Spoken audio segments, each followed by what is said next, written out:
After my car crash, my parents traveled on a trip to Italy with my sister, and left me alone in the hospital, sending me a voice message: "We are going to Rome to have fun, and do not disturb us by calling." So I blocked all their ATM cards and bank accounts and left them alone. When they realized mistake, they called me in shock. But my name is Isabella, and I never thought I'd be the one keeping everything together. At 27, most people my age are focused on their careers or figuring out their lives. But here I am, trying to manage my own life while also paying for almost everything my family needs. Isabella, honey, Pious therapy bill came in today. My mom's voice crackled through the phone last Sunday. It was the same conversation we had been having for months. "I know you've already helped so much," but she trailed off. I sighed, pulling up my banking app while holding the phone between my ear and shoulder. "How much this time, Mom?" How we got here is a simple story, but living it hasn't been easy. My sister Katie, who is 3 years older than me, had what my mom calls a career setback a year ago. That's putting it nicely. The truth is, Katie had a complete breakdown when she didn't get the promotion she wanted. Instead of handling it professionally, she quit on the spot, burning bridges faster than a wildfire. "I can't believe they picked Brianna over me." Katie had sobbed into my shoulder that day. "Do you know how long I've worked there? How hard I've tried?" I remember sitting in my new apartment, the one I was so proud to rent after graduating, listening to her rant. I thought she'd calm down in a few weeks, maybe even find a better job. That's not what happened. 7 months passed while she processed everything. Then, another 7 months of only applying to certain jobs. That's how my parents explained her unemployment. Meanwhile, I was the one making sure my parents' bills got paid, their fridge had food, and Katie could keep seeing her therapist 4 times a week. "The therapy is really helping her," Mom would say as I transferred another chunk of my paycheck to their account. "She's making progress." Progress? From where I stood, all I saw was more money leaving my bank account. I saw my sister sitting around at our childhood home, scrolling through job listings with crazy requirements, like jobs that had 5-day weekends and unlimited vacation time.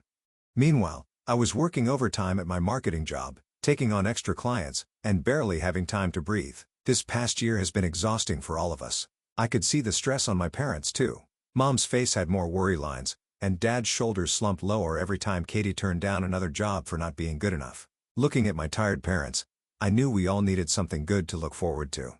That's when I started planning a trip to Rome, just for the 3 of us. I spent weeks organizing everything down to the smallest detail: the perfect hotel, private tours, and experiences just for them. A cheese tasting tour for Mom, she had always dreamed of trying real Italian cheese. A vineyard and wine tour for Dad, he loved a good glass of red. I thought this trip would be perfect, a way for us to forget the stress and create happy memories. I imagined us walking along the Trastevere, sharing wine at cozy cafes, and finally seeing my parents smile again without worry on their faces.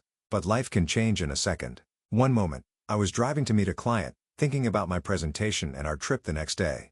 The next, there was a loud crash, the screech of metal. Then nothing. I don't remember much about the accident. Just bits and pieces. Sirens. Paramedics talking. Bright lights overhead. When I fully woke up, I was in a hospital bed. My whole body ached like one giant bruise. The doctor said I needed emergency surgery, but it had gone well. Still, I wouldn't be leaving anytime soon. "You're very lucky," a nurse told me as she adjusted my The airbag saved you from the worst of it, but that other car hit you hard. I was still groggy when my parents and Katie walked into the room. Mom was holding her favorite travel purse, the one she bought just for the Rome trip.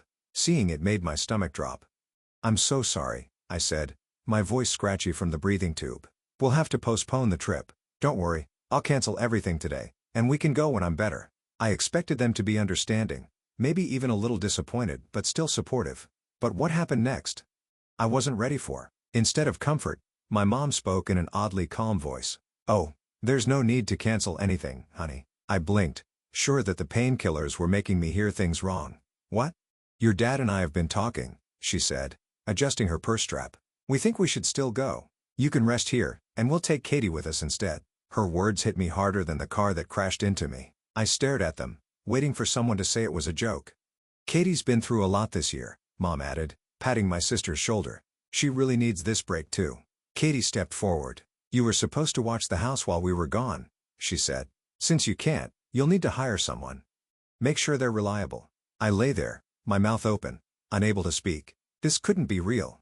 My own family was standing there, talking about their vacation while I was lying in a hospital bed, less than a day after major surgery. Then, they actually waved and walked out. leaving me alone with the steady beep of the heart monitor and the painful realization that they had just abandoned me for a trip I had planned and paid for. I lay in bed for what felt like hours, staring at the ceiling, trying to make sense of it. The pain meds couldn't dull the ache in my chest, the one that had nothing to do with my injuries. They didn't even ask how I was feeling. I whispered to myself, not about the surgery, not about the accident, not about anything. A nurse passed by for the third time, probably noticing my heart rate going up on the monitor. She stopped in the doorway, concern on her face. "Everything okay, honey? Your numbers are a bit high." "My phone," I said, suddenly remembering. "Could you please get my phone? It should be with my things." A few minutes later, she returned with a plastic hospital bag. My hands shook slightly as I pulled out my phone, relieved to see it wasn't damaged. The screen lit up with my old background, a Christmas picture of me and my parents. I quickly changed it to the default wallpaper. "At least something survived the crash," I muttered. Then, I opened my email app. There it was, my Rome trip folder, full of all the confirmations and plans I had worked so hard on. I stared at it for a moment. "Well," I said to myself, my fingers hovering over the first email, "if they want to treat me like a travel agent instead of a daughter, I'll act like one." And one by one, I started canceling everything. One by one. First, the hotel. A few clicks, and the beautiful suite with a view of the Municipio 9 was gone. Next, all the private tours. Mom's cheese tour? Cancelled. Dad's wine tour? Gone. The private guide for the Prati, the evening cruise on the Trastevere, the Skip the Line Municipio 9 passes, I cancelled them all. With each cancellation, I felt a mix of emotions. Sadness? Yes, because I had dreamed of enjoying these experiences with my parents. But also, something else. Not exactly satisfaction but maybe justice. They treated my accident as an inconvenience. They chose to take Katie, who hadn't worked or contributed to anything in a year, on a trip that I paid for, while I lay in a hospital bed. The last thing left to cancel was their return flight. I stared at the confirmation for a long moment before clicking the button. A small, petty part of me wondered how they'd react when they realized they had to figure out their own way home.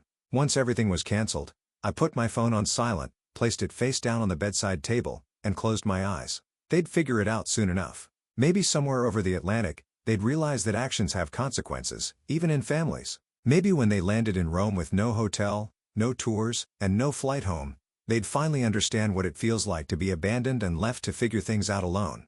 The first message came at 3:25 a.m. They must have just arrived in Rome and gone to check into the hotel. My phone lit up on the table, buzzing silently. Despite the pain in my ribs, I smiled a little. By breakfast, I had 15 missed calls. By lunch, 40. The messages started piling up too. I kept a little tally on the back of my hospital meal menu just for fun. Missed calls. Mom, 25. Dad, 18. Katie, 48. Text messages, 50 and counting. Voicemails, 21. I smirked. Let's see what's so urgent that they blow up a hospital patient's phone. When the count passed 51, I finally picked up my phone, wincing as I moved. Katie's messages were first. "How could you be so cruel and selfish? We're standing in the hotel lobby with nowhere to go. You're absolutely heartless." Then Mom, "Isabella, I am so disappointed in you. This isn't how we treat family. We've never done anything like this to each other before. I don't understand why you're doing this to us. We're your parents." I stared at the screen, shaking my head. Now, they wanted to talk about family? I couldn't help but laugh, even though it hurt my stitches. "We've never done anything like this to each other before." "Really? What about leaving your injured daughter in the hospital to go on a vacation she paid for?" Dad's messages were shorter, but just as demanding. "Call now. Fix this immediately. Your mother is crying." The phone wouldn't stop buzzing. New messages popped up faster than I could read them. "The hotel won't let us check in. Where are our tour reservations? What do you mean you canceled the return flights? Answer your phone right now." I was reading a particularly nasty message from Katie about how I had ruined everything when Dr. Olivier walked in, looking serious. "Miss Wilson, your phone has been ringing non-stop for hours. This is a hospital, not a call center. We need a quiet environment for all our patients." I felt my face heat up with embarrassment. "I'm sorry, doctor. It's just before I knew it, I was explaining everything.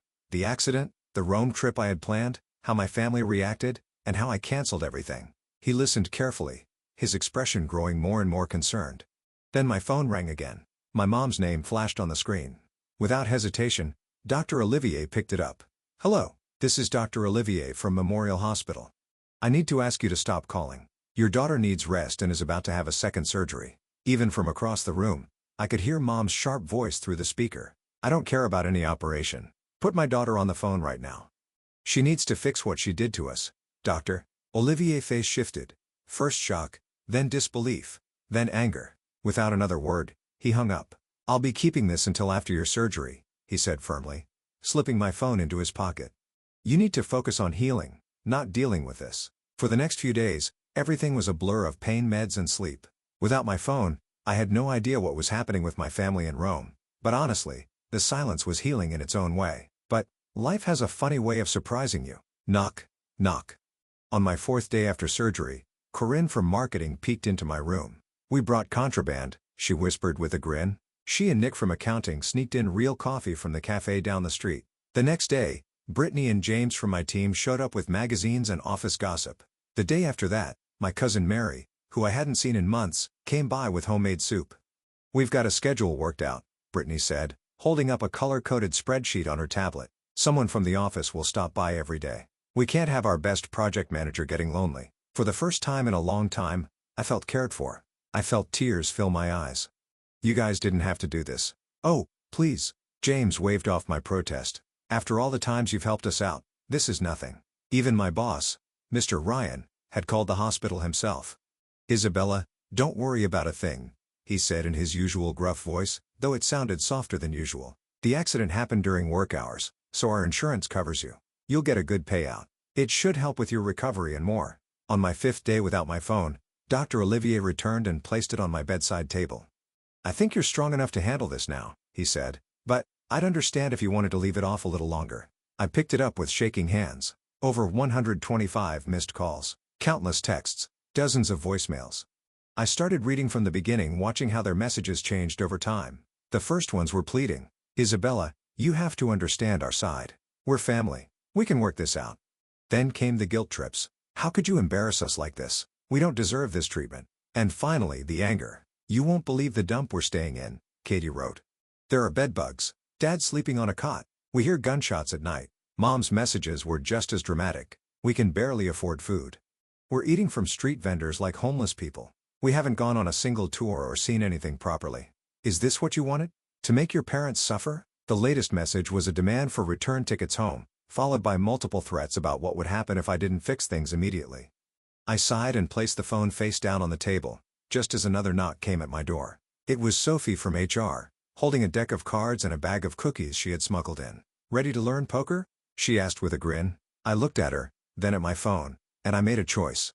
I turned my phone off completely and smiled. Deal me in.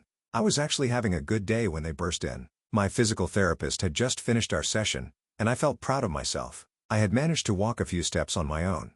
Then I heard it, the sound of rolling suitcases on the hospital floor. My only warning. Seconds later, they stormed into my room like a hurricane. How dare you? Mom's face was red with fury, still in her travel clothes.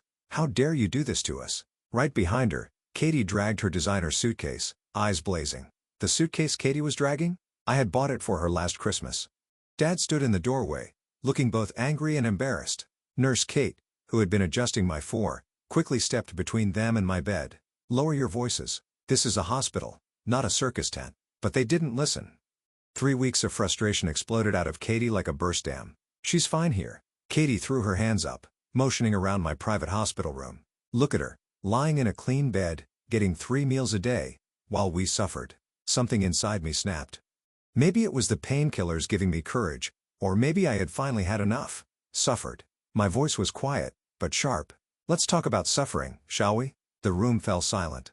For the past year, I have worked myself to exhaustion, paying the bills, buying groceries, covering Katie's therapy sessions while she sat at home, turning down perfectly good jobs because they weren't perfect enough. Mom opened her mouth to speak. I raised my hand. Not this time. I planned this trip as a gift.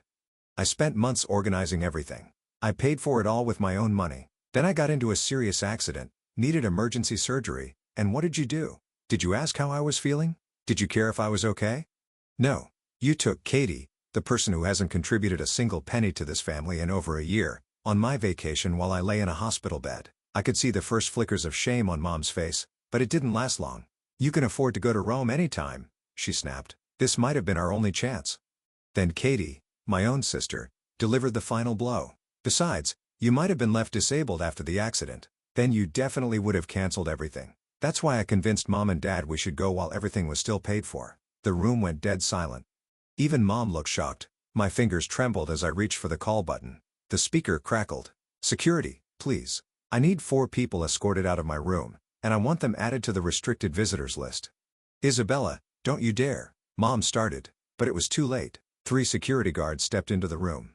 "This patient is recovering from major surgery," one of them said firmly.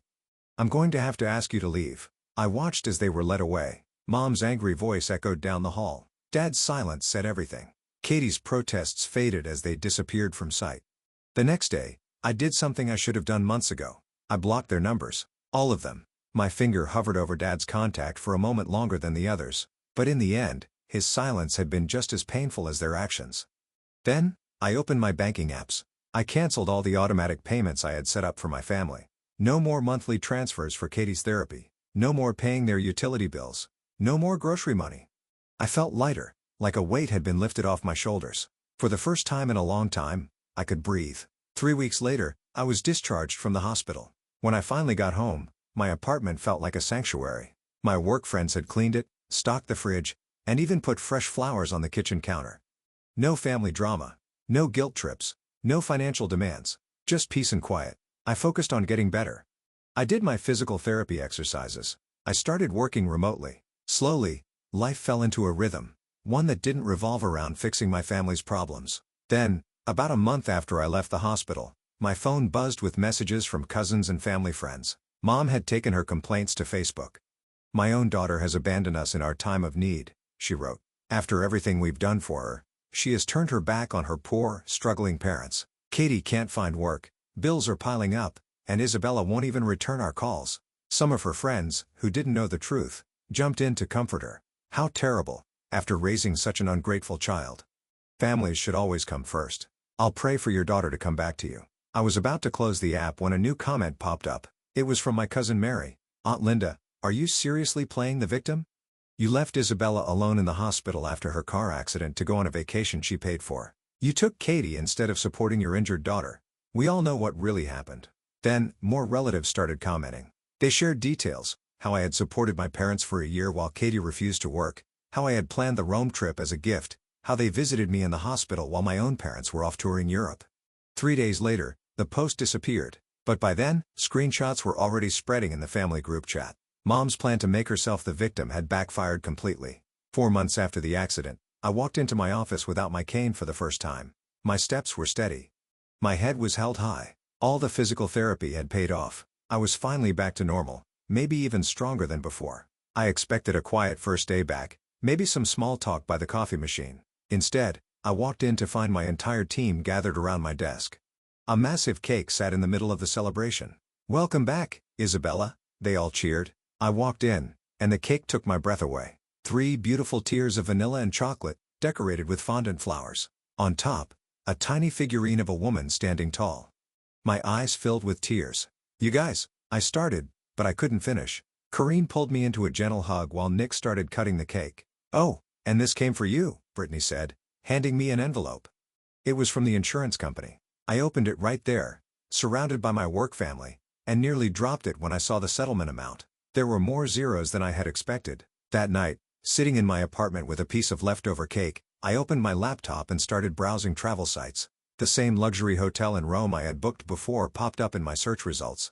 Without hesitation, I checked availability for 4 months from now. "Single room this time," I murmured to myself, smiling as I clicked Book Now. Next, I booked the tours, the same ones I had planned before, but this time designed for a solo traveler. The cheese tour, the wine tasting, the private Prati guide. I booked them all. This time, every experience would be exactly what I wanted. No compromises. My phone buzzed.